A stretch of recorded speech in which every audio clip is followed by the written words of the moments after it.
I am super excited to talk to you today. Thanks for having me. Learn more about your books. So Yay. let's go right into it. So tell us a little bit about how you came to be an author and what your path to publication was. Yeah, okay. I was definitely one of those kids that like always wrote when I was younger, but then every adult in your life tells you it's not an actual job and that you should do something else. So naturally I got an art degree. Um, I did that, and I taught high school for a long time. I still teach high school. It's my last year teaching high school. Mm-hmm. I was balancing the whole day job and writing thing. And a few years ago, I was looking into getting my PhD. And a coworker was like, "Why do you want to get your PhD?" And I was like, "Because I want to write." Because I thought the only way you could actually write was to do academic Mm-hmm. writing. And she goes, "Why do you need a PhD to write?"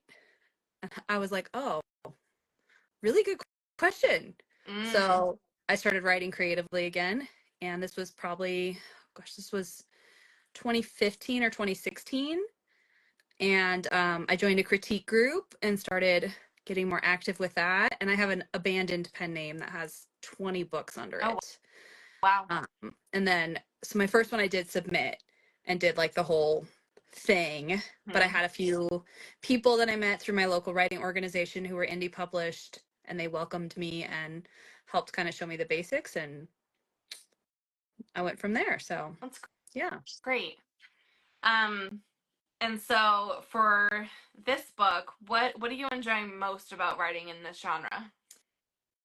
Fantasy is kind of my first love. It's what I started with in my old pen name, and then kind of got away from it, chasing what was popular. And it was fun to go back to it. So that was really cool. It's my favorite genre for sure that I tend to read also. Mm-hmm. I love that it's having a moment right now because that makes Yeah. finding books so much easier. And that's really great.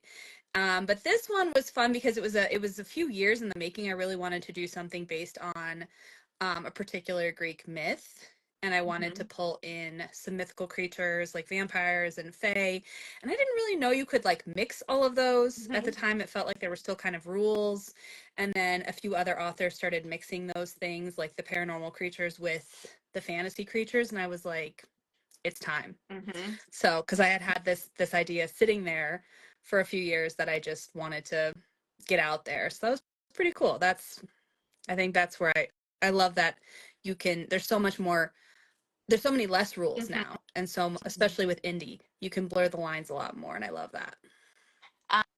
And so when you were writing this book, how did you plan? Did you plan? Did you outline? What did you do to kind of organize your writing? This one I talked through. I have a friend that I go hiking with regularly, and I remember talking through the plot with her over several different hiking sessions one summer. Um, in anticipation of hopefully eventually writing this book. So when it came time to sit down and do it, I took some time off of my other genres and didn't publish for a few months, which, being indie, a lot of us publish really fast. Yes. So I took some time off and just worked on it. And I did not outline this one, which is Mm, kind of coming back to bite me now. But this whole series was not outlined at all, which I don't always outline, but like 90% of the time I outline. So mm-hmm. that was a little different for me. Well, I kind of love your idea about verbally going through the plot and outlining it with your friend. Hmm. That's a great way to one kind of get it straight as well as, hey, is this interesting? Like, is this something that you would want to read? So that's kind of like two in one. Yeah, and she writes in a different genre. So when she has things that she puts in, it's often she's like, "Oh, could you do this?" And I'll be like, either no, that doesn't really work in my genre because she writes in a totally different genre. She doesn't do Mm-hmm. fantasy. Or I'm like, yeah, that's a really great idea. So it's interesting to hear that kind of back and forth when you talk to Mm-hmm. authors who are not in your same genre. You get different feedback. There's another author who's in my genre that I talk through plot problems with a lot. Like if I write myself into a corner, I will call her and try to work it out. But so it was a different process. But one of the things I've learned, because I've written about 40 books at this point, Mm-hmm. is that none of them are the same. And every time you think you've got a system, that you can repeat. At least for me, it's not true. It's just I get it in my head that I think this is it. This is I finally figured out my process, but no, Mhm. it doesn't ever work the same way twice for me.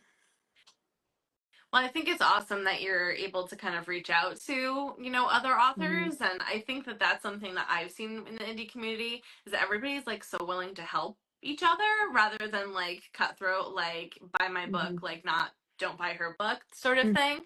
Mhm. So like everybody's like super supportive. Like even authors I've interviewed, I'm like, I'm trying to write a book, and they're like, if you need anything, just like send me a message or something. And I'm like, really? Like you're Mhm. like published and like you're willing to help me? Like that's cool. So I like that like supportive atmosphere we have in indie publishing. Yeah, it's really, really wonderful. And it's different than it was when I started. I feel like it was a little bit more guarded. Mm-hmm.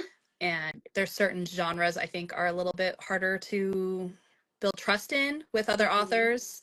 But at least in the romance subgenres, I think the authors are very welcoming and very willing to connect with every level of author. It's pretty cool.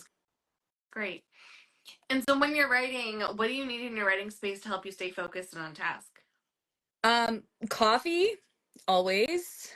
If it's in the evening, I need like tea or maybe even three different kinds of beverages. Right now I have two, sparkling water and tea.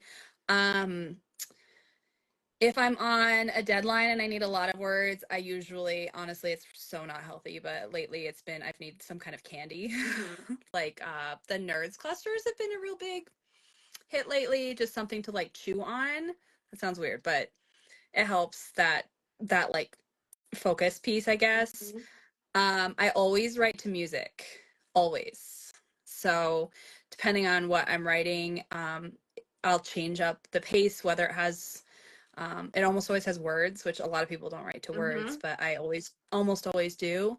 I don't edit with words, but I do edit with music. So I edit to instrumental.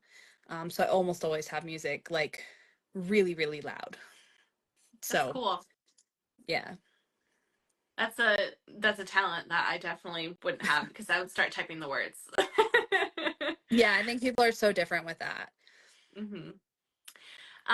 And what's your kryptonite as a writer? What gets in your way? Myself, honestly, like I'm very easily distracted. Mm-hmm. So if I'm like, oh, I should go do some laundry, or if I let myself get up and do anything else during my writing time, it's going to take me an hour or two to get back to my Mm-hmm. writing. It's terrible. So just that distractibility, if I let myself break the focus, then I'm in trouble. So that's kind of the biggest issue I've experienced. So I do a lot of writing sprints. I don't do you do Mm-hmm. writing sprints? Yeah. Yeah. So that helps because I think I need to have that knowing that there's gonna be an out Mm-hmm. to say no, you can't get up and do that thing that just popped into your head that you needed to do, so that I can keep the writing momentum going. 'Cause when I let myself get up and leave in the middle of a sprint, I'm not coming back. That makes sense. That makes sense. All right, so let's go on to talking about. We'll just talk about this book, just in case Okay. anybody who's watching this has not read the other ones. Which, if you haven't, you should get on that. If you had to describe Kingdom of Blood and Salt in one sentence, what is that sentence? Um, I wrote it down. I said it is ancient Greek mythology inspired enemies to lovers fantasy. Doesn't really give away any plot, but Well, I mean, the I whole think that's a good thing. the whole basis of the book was I was really interested in the myth of Theseus and the Minotaur. Oh. So that's what the story came from, was that myth of sending tributes to be devoured by a monster. Mm-hmm. Um, and then you have that whole part where the princess is left to die on an island by the Mm-hmm. hero, so he's not a hero. And then she ends up marrying a Greek god, and then it all ends in tragedy. Mm-hmm. So I pulled elements from it, but it's obviously not going to end the same way because that's not what I'm doing. But, Mm-hmm. you know. So yeah, that was where it came from, was that myth. That's interesting to know. I can Mm-hmm. definitely see it, like thinking about it, because I just reread it. I just listened to the audiobook because I read it in print before and then I did the audiobook, and I always get something different, like when I reread, like via audio. So that's why I like doing it, especially if there is an audiobook and I'm interviewing the author, because then you just get something different having someone read it to you. Like it's like a different level. And the narrator was great. Oh, good. Thanks. So good on that. Um, if you had to pick a favorite character to write, who is that character and why? Um, out of book one, it becomes Vanth for sure. Mm-hmm. And I have this problem where I write like a secondary, like male, like a friend kind of character, and then I fall for him more than the actual love interest. That's kind of something I've done a lot, where I'm like, oh man, I should have made him the love interest. But I really like him. I think he's like his story builds a little bit more as the series continues, but he's protective and has this moral code that kind of only he's aware of, Mm-hmm. and doesn't really give a crap. I was gonna Mm-hmm. say words that um that what anyone else really thinks of it. So um and like all the characters in this book, he's got his own trauma. So he's probably the one that was the most fun to write in the future installments, but building him in the first one was kind of the fun part to keep him going. I liked writing Ryven in the first one too, because I love the snarky banter, and I almost get kind of bummed when they, I think like a lot of us readers do too, like once they kind of stop hating each Yes. other, you're like, oh, you lose the snarky banter and it's not as Yeah. fun. It was Just fun, but yeah, which is why I think in the later books, like I like Lara, the hmm Ryven's sister, so she kind of gets to take that place with the snarky banter. So I get to hmm continue including that in at least in some way. being creative to put in that banter. Mm-hmm. I like it. Who or what was the most challenging part of writing this book? Um, I had a lot of fun with like playing with the myth, but that also got in my head sometimes where Mm. I would try to make plot choices where I was alluding to the myth or paying homage to the myth, but that's not always the best for an overall plot of a story because, you know, Greek mythology is so different than Mm-hmm. how we tell stories now, and like I said, everyone dies in the end. Like it's terrible, right? So, and then some of the stuff that it doesn't make any sense, right? You're like, why would they do this? But Mm-hmm. that's a lot of stories. Once you start pulling apart the plot, you're like, why would they ever do this? But because I was paying homage to this myth, some of these choices that I was making, I was like, maybe that's not like something that's going to be a little harder to suspend belief, but I really wanted to retell this myth in my own way and put my own spin on it. So even just the fact that they're sending tributes in the first place to this island, I've had people who are like, why would they do that? And I'm like, because the Greek myth did. Like, Yeah. I mean, that was the foundation of it, right? And like you go into all of the other reasons behind it and everything. And in the myth, it's straight up payback for the death of his son, and that's why he takes their kids every year. But I didn't use that because it's a little different. But Mm-hmm.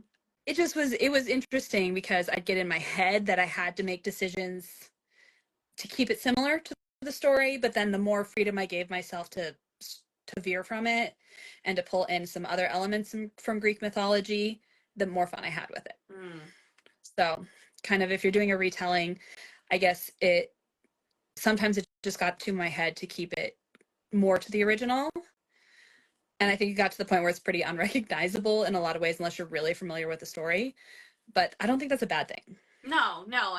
I think you're right, and you have to put your own spin on it. You have to make it your own, right? And then, Mm-hmm. the things that maybe, I mean, obviously, like Greek myths were used to, one, entertain, but also explain, certain things. So, you kind of have to make it your own so that it works for your Mm-hmm. story. I love retellings, so that's, especially Greek mythology. Like, I love Greek mythology, so that's cool to know. Um, do you have a favorite line or a favorite scene from this book?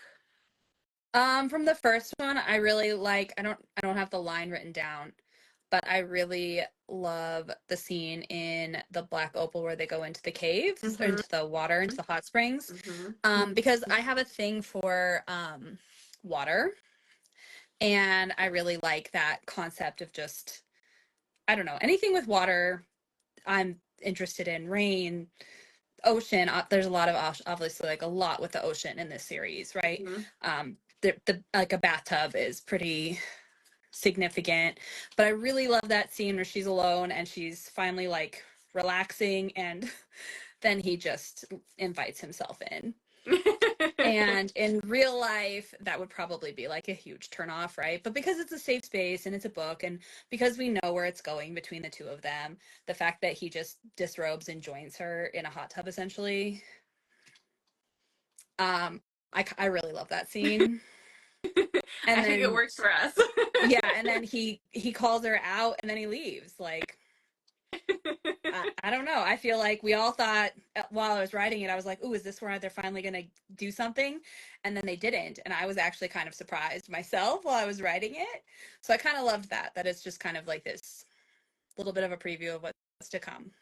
And so is that kind of like why you made that choice, is to like keep like the slow burn going, or what do you think kind of influenced that choice? Because that, I mean, sure, like I could definitely see that as being like the first time.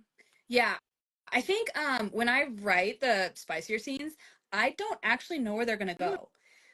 That's one of the weird things, is even if I kind of have a general sense of the plot, I feel like I put them in where they fit.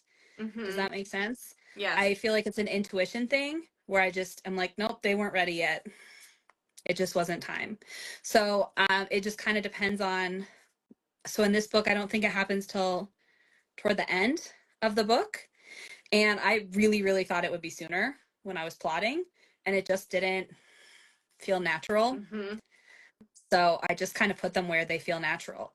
I haven't, like for my next series, the book one, I actually plotted the heck out of it, which is weird. So I actually have like where it should go, but I don't know that it'll stay there. Yeah. So. And I think when you're writing, but also probably when you go back and edit, right, you can kind of say, okay, like, does this make sense? Like, is this really where this needs to be? And that's why you have like developmental editors and stuff like that. Yeah. And I think it's an intuition thing with that, because you're feeling that relationship between the characters, because you've got the plot of the storyline itself, and then you also have their romance plot. So you've got both of those layers, and sometimes it doesn't quite hit where it's supposed to, where you think it's going to, for that romance beat. So it's a little, I don't know, sometimes I feel like the characters do their own thing. And I mean, you bring up a good point, is that, I mean, romantasy, right, is romance and fantasy, but the romance is a focus of the book. So, kind of blunt, like you said, like in writing fantasy, but then now romantasy is like the popular thing. Like everybody, like I have a romantasy out, and stuff like that. How do you kind of feel about like the romantasy genre? Like, do you like?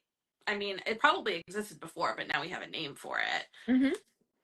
Yeah, it definitely existed before. And I think it was really hard to find books to fit that, which was, kind of a bummer. And I think a lot of us that read fantasy were just shipping characters anyway, because they wouldn't give it to us, especially with the long history of it being very male-centric and male authors, and the fantasy being, or the romance being so secondary or ending so tragically. They often you'd have these stories where they don't get the happy, right? You have this couple that you're like, oh wow, they're so great together, I really want to see them, and they don't get that ending. And we've seen that going back to like Greek mythology, right? They don't get the happily ever after. So I think it's really nice to see that change, and it's really fun. And I know one of the big genres that I spent a lot of time reading when I was probably in my 20s, I read a lot of historical fiction. It has that same kind of fantasy feel, but you often end up getting more of those romance stories, right? Like Britain. And they're not like, yeah, right? Yeah, but and yes, and I have this like obsession with like the Renaissance. So I would read any Renaissance historical fiction I could find, which there's not a ton out there actually. So, and they're not super popular. They don't sell super well, so I don't think people publish them very often, which is unfortunate. And then you end up reading about the same characters over and over and over. It's like the Borgia family over and over and over and over, which I read every single one I could find, so it didn't matter. But you get these love stories set in like this medieval or Renaissance world. So it's basically the fantasy without the magic, right? Mm-hmm. Because that was the closest I could get. So I could read straight up fantasy and not get the romance, or I could read historical fiction and get these romances, but often they still ended tragically, right? Mm-hmm. And I love that we're getting the magic and we get to have a happily ever after too. And these really, really rich plots, you Mm-hmm. know, and we deserve that. We deserve to have all of those things in one book. So I love that. And I think it's interesting that you say, like, fantasy was kind of like dominated by, males. And I Mhm. mean, I think of like Brandon Sanderson, like off the bat. Mhm. Um, and I find that like I actually don't read a lot of books written by males. And I mean, like Riley Sager is one because I love thrillers, and then Brandon Sanderson. But that's pretty much like all I read by like male authors, and I wonder if it's because of the fact that there's the romance piece in it, and I'm just drawn to that more than just straight up fantasy.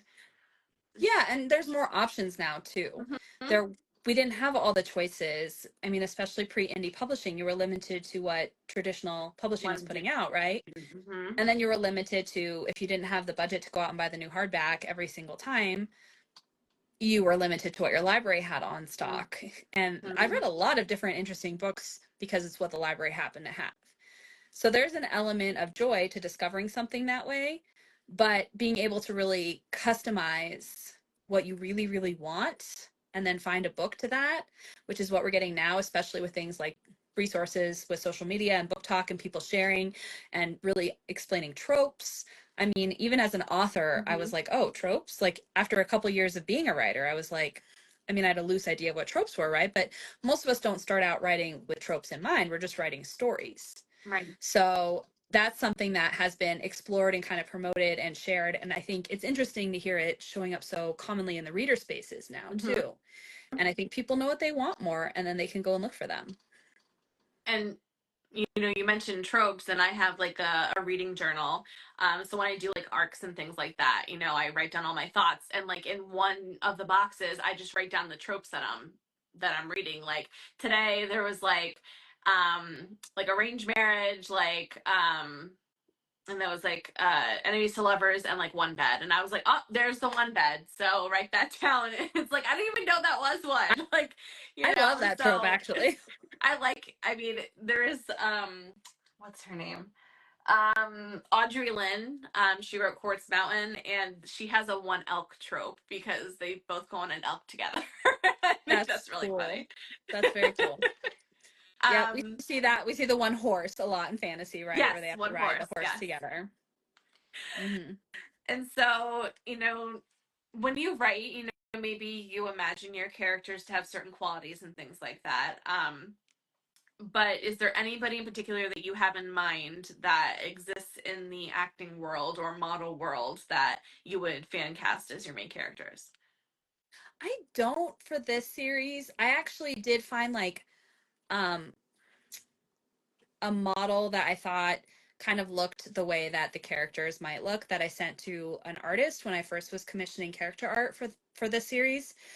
But I changed computers and I don't have it saved. I didn't save it in a like in the cloud. Mm-hmm.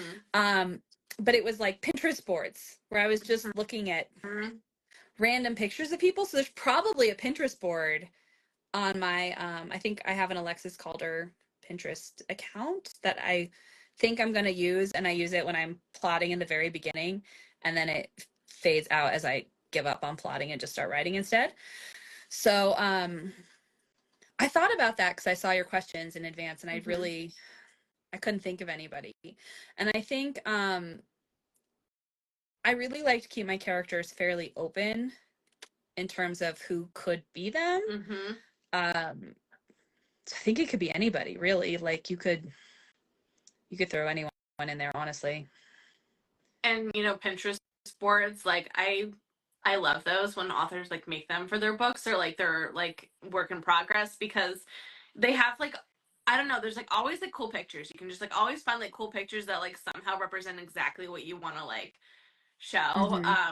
And so it's cool to see like all those different elements. And I like, like I was working on one for mine, and I'm just like, okay, like this is like an important element, like a golden apple. And I was like, okay, like I'll just put like a golden apple on there Hmm. because like it it's technically part of it. Like, so it's kind of, it's pretty cool. That is cool. I thought about the whole golden apple thing with this series also because of that reference, Mm-hmm. of course, in Greek mythology. That's cool. Yep. Yeah, I have various characters on a random Pinterest board from like over a year ago whenever I was, oh gosh, when did I first start working on this? This has been the longest I've spent writing one series. So Wow. um, usually I was pretty rapid release in the past. So this process was a little different for this series. Mm-hmm. What made the process different? Shifting genres like that, I was a little nervous, and because I had been my last two series prior had been Wolf Shifters, and Mm-hmm. then before that I had done some academy, and before that I had done a bunch of urban fantasy. Like I wrote a lot of urban fantasy. I do have a random fae fantasy series in my old pen name that was fantasy. It's reverse harem though. It's a little different. Um, but I really wanted to do justice to this story that I had had in my Mm-hmm. head for so long. And I really wanted to be able to incorporate the Greek mythology. So that it felt like I needed to put more attention on it. Does that make sense? Yes, it does. It does. And I think that like you would think maybe like someone would think, oh, like it's a retelling, so like you already have like everything here, like you just need to kind of like edit it. But I like point out it's actually harder because you want to do justice to the original myth, but at the same time you have to make it your own. So I think that that's difficult too. Like you have to really really know the myth. Like I Yeah. think you said, like, I mean, I can see it now that you said that, but Mhm. it didn't like automatically like register in my head. But like now I'm like, okay, like that makes sense. But I don't know as much about the myth as you Mhm. do. So I think that that's also a part of it too. Is you kind of have to do like a little bit of research too. Yeah. Yeah, and this one definitely is more of the into the like inspired realm rather than the straight up retelling. Right. Otherwise she would end up with Dionysus. Right. Okay, so let's get into the last part of the interview. It's just kind of fun questions, just things that Sounds good. I would like to know. So you did mention hiking. So, Mhm. other than reading and writing and hiking, what kind of things do you like to do for fun? Well, with having two jobs right now, there's not a lot of extra Mm-hmm. time. I spend way too much time on TikTok, honestly. I should do less of that, but I'm trying to think what else do I do for fun right now? I love movies. I don't have as much time to watch them as I used to, but I really love movies. I'm like a massive Star Wars nerd. Like I have a Star Wars tattoo. Mm-hmm. So, pretty into Star Wars. I am also like I go to Disneyland a few times a year. That's kind of a thing for me. So, I love to travel when I can, you know. So that's kind of it.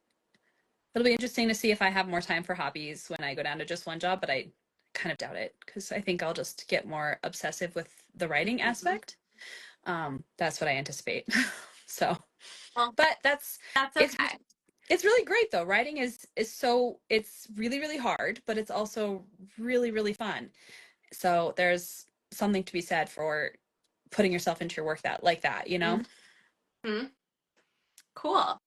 And this is my favorite question of the whole interview because I've gotten some really amazing recommendations. So, any books or authors that you would recommend? I just finished. Have you read Stasia Stark's Court of? Yes. Yeah. Okay. I just finished book four. It's. I finished book four in March. Mm-hmm. Um. So and that was fantastic. So if you haven't pre-ordered it, get book four and then take some time. You're gonna need to binge that and you're gonna need some time to recover. It was excellent. So that was a really fun read. That's one of the perks of being an author too and having author friends is Mm-hmm. I got to read that like several months in advance, which was really cool. Um, what am I have a few on my list. I just finished, what did I just finish?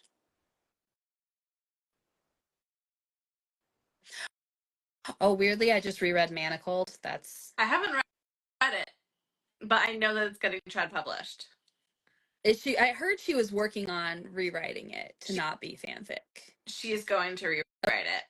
Okay, well that will be finally that will she's be gonna get money, but it will be an instant pre-order for me. Yeah. I highly recommend that one, but it's dark. It's really dark. And then I have, what is on my Kindle right now? Oh no. I should have brought my Kindle into the room, into my office. I'm always reading multiple books. The problem is since I'm finishing up my 4th book in this series right now, I'm also rereading my 3rd book and rereading my 1st book right now at the same time to make sure that I'm not missing anything, or if there's anything else I want to throw in. What was it? One of my readers recommended it. It is, oh no, I feel terrible. I did read the Serpent and the Wings of Night series. What are you reading right now? Maybe that'll start. I'm reading the Faven Saga by Hilary Raymer. Okay. It's a good one. Yeah. I haven't read that one, but it's on my list. The Ever King is on my list. Yes. Powerless is on my list. I haven't started it yet.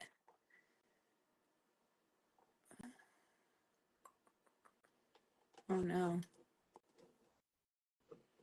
So many books, so little time. I know. So there was something, I feel terrible. It's on my Kindle, but I started it about a week ago, and then I had to switch to rereading my own books to make sure I'm not saying things wrong in the 4th book that I'm working on right now. So I should have brought that in. That's Sorry. Okay. I knew this question was coming too, but that's okay. And if you had to give advice to a younger you or an aspiring author, what advice would you give to that person? Well, first thing would be to finish the book. Like, don't even worry about the rest of the stuff yet. People will often ask me questions about publishing, and they haven't even finished the first draft. Like, finish the first draft, and then we can talk about the next steps. That's the first thing, because so many people never even finish that first draft. And while you're writing that first draft, this is going to be the hardest book you've ever written, at least for now, because each book feels like the hardest book you've ever written. That's the bad part, sorry. But it's also the easiest one in some ways, because there's nothing else that you have to worry about. You're not marketing it. You're not worrying about the next book. You don't have any pressure or expectation of anyone waiting for the next series. You don't have any of those other business decisions that go along with once you are published. So there's like a joy in that. And while I wouldn't want to go back to that point, I wish I would have appreciated that journey a little bit more instead of being so eager to move on to the next stage, if that makes sense. That makes sense. And I think a lot of people say just like get down the first draft. Like you have to just get that to have anything to even work with. So that makes sense. Yeah. And just finishing it, because so many people say they're going to write a book and they never do. Right. And it's a huge accomplishment, and you can always edit it. Just get it done. Get it done. That first draft. It doesn't matter if it's garbage. It's probably going to be. Right. And then you can do it too. That there's something about, there were a lot of people in the critique group that I was in when I was working on my very first novel, and I finished mine, right? So I finished my novel, and there were plenty of people in the group that still had never finished a novel and had been in this group for years, and were just workshopping the same thing over and over and over and over and over, and they had never finished it. And I ended up moving on and publishing it while they were still working on the same novel they've been working on for 5 years. And that's okay if they're happy with that. If you're happy with that and it's a hobby and you just want to make this one thing perfect before you die, great. But if your goal is to get published at some point, you have to actually finish it. Yeah. That makes sense. You said that you listen to music when you write. Any specific songs that come to mind when you think of Kingdom of Blood and Salt? That is so, I was just talking to a friend about that today because it is the only series that I don't have a playlist for, which is really, really weird. So Spotify does this thing where it will like build custom playlists for you. And I have one called Villain Era, like it's by Spotify, and it adjusts, so it's never the same. They change it. That's cool. And it actually took me a little while to realize it changed. But it's this villain playlist that I've been listening to, writing this entire series. So it's a ton of artists that I haven't experienced before, that I haven't listened to before. And the one that was on repeat for this whole series for me was an artist called, is it Aoni? Naoni?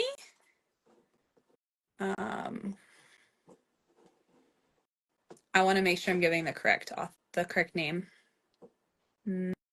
Nope, that's not it. Where the heck? Wow. I'm sorry. I should be more prepared. No, you're fine. I can tell you in just a second. All right, so it's called Villain Mode is the playlist. And it puts on Melanie Martinez is someone I wasn't aware of before, and she's on there a lot. Neoni, Neoni. They have a song called Dark Side that was popular on TikTok for a while. And that whole album is fantastic. And I would not have found them if not for this random playlist that keeps changing.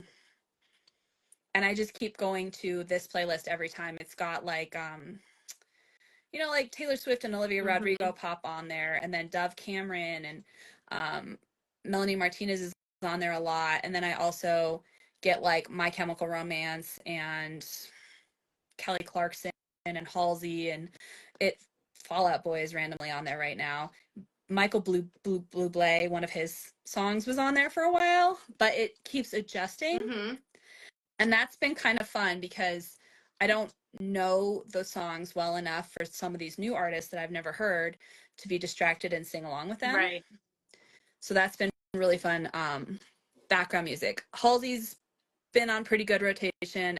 Billie Eilish, a lot of female artists for this this series. So. And is there anywhere real or fictional that kind of inspired your world? Yeah, Ancient Greece, for sure. Greece, yeah. Yeah, I have not visited Greece. I have not. No, I've been to Italy. I have not been to Greece. It's number 1 on my list right now, but I have not gotten there yet. So lots of looking at photos. So mostly I had to use my experiences with seeing ocean in other places, primarily like the Caribbean with that super blue water is kind of what I was hoping that the water would look like. So yeah. That sounds perfect to me. Yeah. That sounds like somewhere I would be. And do you have any like upcoming signings or events going on? I don't have any more signings this year, but I do have a few next year. Awesome. One in Toronto, the BB4E, which is I think already sold out. And then the Romantasy BookCon in Los Angeles, which I think just sold out like yesterday. That's awesome. I think those are the 2 I can announce right now. Cool. So. Cool. Yeah. All right. So when does the next book in this series come out? I had to delay it a little bit, so it comes out June 21st. June. Okay. Yep. Perfect. So that's the last one in this series. It's going to wrap it up. And then I know you said you're working on other series. Is there anything else? Any projects that you have that you can talk about? Not yet. I can't talk about what's coming next, but there is another series coming, and it will also be fantasy again, just a little different. Cool. Yeah. Well, I'm definitely looking forward to June 21st. I can't wait. Yeah. Thank you so much for taking the time to talk with me today. Yeah, thanks for having me. If you guys haven't read it already, Kingdom of Blood and Salt, there are 3 books out now. And then you have the 4th one, so you have plenty of time to read the 3 before June 21st. So I hope you will wrap it up. Absolutely. So I hope you have a wonderful rest of your night, and we'll talk to you soon. Thanks. All right. Bye. Bye.